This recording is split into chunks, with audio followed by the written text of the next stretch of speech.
Here are 3 questions and answers about death, dying, spirit guides, and crossing over.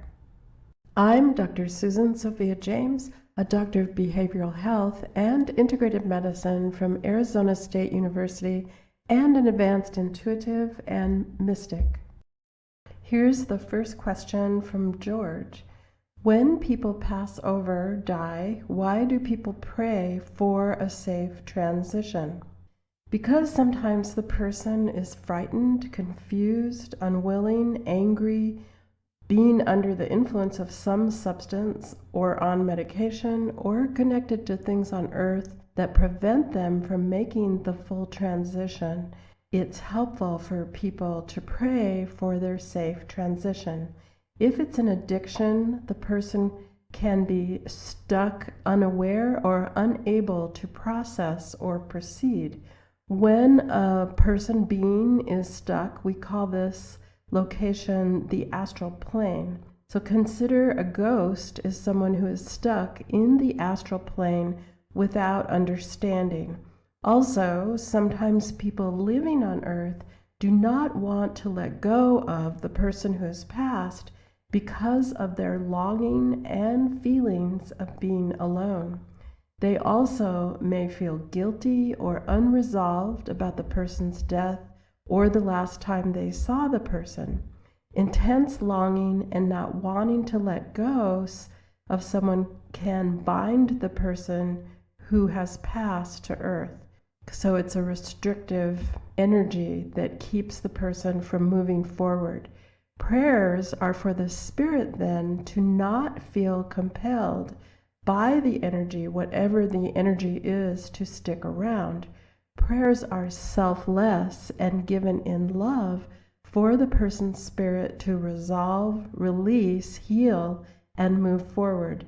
The prayers for the successful transition also are sent to the person who has passed to not be distracted by regrets of shame, blame, fear, or guilt when the life review occurs, because they cause a pulling back to earth or binding. That's why releasing shame, blame, and guilt and offering forgiveness and compassion for ourselves and others as a regular practice is so helpful. Other reasons to pray for someone when they pass are if they're frightened or in shock, because sometimes this happens as well. The person who passes can feel the love that is sent to them through the prayers, which is sent through the intensity and the feeling of the prayers, and less of the actual words. The intensity and the feeling become nonverbal, like telepathic communication. And here's the next question from Monique. She asks, I have a family member who died. I don't belong to any religious practice. Although there was a service and people showed up, I still have to go on every day. What are ways I can deal with this situation, and what should I expect? Will I ever get over it? Well, when a person dies, it is normal to be in a state of grief, which does not have an exact amount of time to unfold. There really isn't a getting over it, but the experience is part of your life and it goes with you. It is also normal to go through the stages of grief in your way, which may not follow anyone else's way, how they go through their grief. The 5 stages of grief of Kubler-Ross can happen as layers and in a different order than they are written out. Our experience of grief is very personal, and often people don't feel like being around other people. However, often a grief group can give a designated location where other people know of the same experience. And because you go to the group does not mean you have to share or emote. It's just going and listening to the process. These groups often are offered for free through the local hospice where people who have experienced grief can drop into a group, or they can take part in an 8-week course based on a book. And here's a book that's often used titled Understanding Your Grief by Dr. Alan Wolfelt. And I also want to add that the groups that are free, and the groups don't have a requirement of having to have just experienced something. It can be a year or 2 or 5 years later. There is no time limit. I also recommend, if it feels right to you, to take a shelf or an end tabletop and put some photographs and things there that remind you of that person. You can change it or add it to it as you wish whenever you want. It's a way for you to honor that person. And another activity to do is to walk a labyrinth for 30 days. Before you step into the labyrinth, dedicate your walk to the person who has passed and your relationship. As you walk, notice the sounds, the air against your skin, the ground under your feet as you take each step, the lights and shadow, how you move through the space, and notice the clouds and wind and sun. Notice birds or wildlife and movement. And when you reach the center, take a moment and breathe in and shut your eyes and relax. Then walk out of the labyrinth and notice all the same things that you did as on the way in. During the in and out walk, you can pray or remember your experiences with that person, or talk to them in your way, sing or be silent. And it's very helpful to journal your experience afterwards and recording what you noticed and with the date. And at the time when you're finished with your 30 days, it can be very useful to read back over your writings. And you can also extend your labyrinth walk much longer than 30 days if you like, because it gives you a form and a structure in which to engage in this special time with your memories and communication with that person. And one more part about grief. Sometimes there is an unspoken idea or notion that if a person has fun or lets go of the grief, makes new friends or goes on a vacation or moves on in some way, this means that they have forgotten the person who dies. So their idea is, as long as they stay in grief, they have not let go of the person. It's more than okay to have these positive experiences and hold the person in with you, and it does not mean forgetting. And here's the third question. When a person dies, do they become a spirit guide or offer guidance to you? And this question's from Jules. When a person dies, it does not mean they are willing or able to become a guide. Some people think that as soon as someone passes over, they then are around and give advice and direction, which just isn't the case. We have a different experience of time here on earth because we have agreed upon this structure of perception. When we experience time differently, like when going into meditation or doing something that seems to speed up time or slow it down, we get a different experience or perception of time passing than our normal sense of minutes, hours, days, and years. When people die, the constraints of time as we experience time is not the same. Therefore, they are in a process that is based on their development and what we would mostly call karma.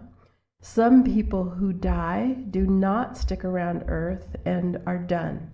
They do not have any further interaction and are no longer around. Other people who die are in a transition and will not be in a state to communicate until some time passes, which is unique to their circumstances. A description of their time after passing over includes debriefing, reintegration, and then training. Other spirits may go through this process more quickly and are willing and do communicate. The person who was an alcoholic who died is not going to become a spirit guide.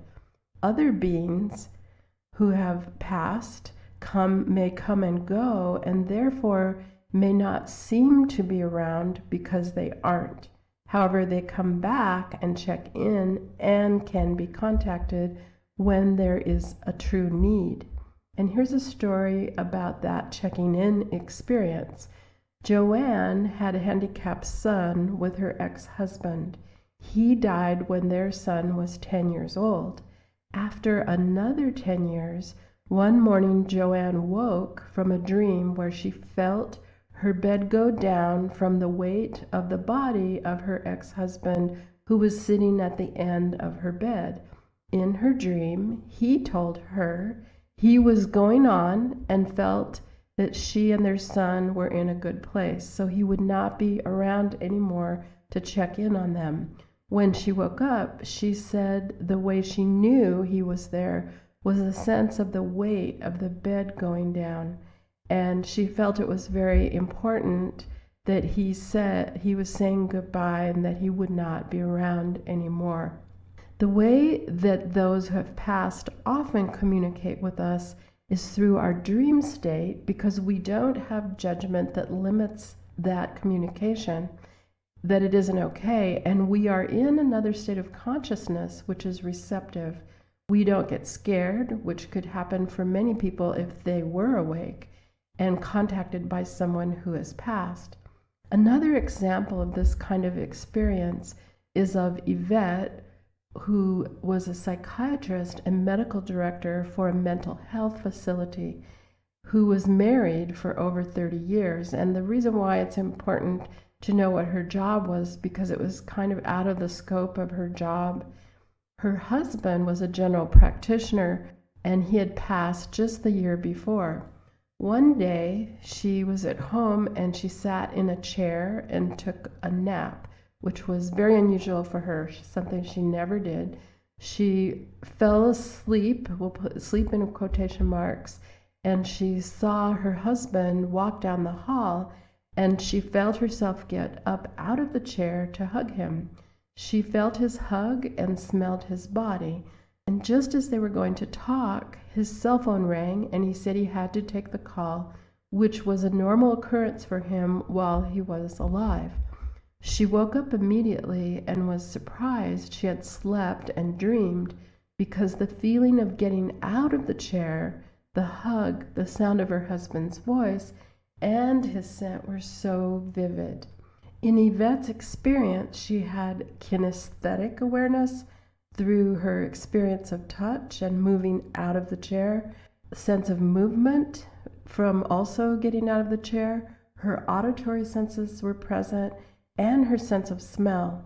And the reason why I bring up these two dreams is that it is so common for people to dream of someone who has passed, either before they pass or afterwards. To follow up, I like to recommend for people to take advantage of the International Association of Near-Death Studies for several reasons. They are a large group of people who have near-death experiences, and through this forum you can learn the similarities of listening to the individual stories about people's near-death experiences. More people are starting to feel safe to share their experiences, so this group is growing. Plus, they also have evidence. Still, today, many people in the medical field especially do not believe someone comes back from dying or has memory. However, many of the people's experience shared in the International Association of Near-Death Studies organization prove otherwise. They can share details no one else would know unless they were in the room. There are also local groups meeting in larger cities with monthly presenters on their experience, and their URL is iands.org. I have no affiliation with them. I just think that this organization is doing an incredible service for people.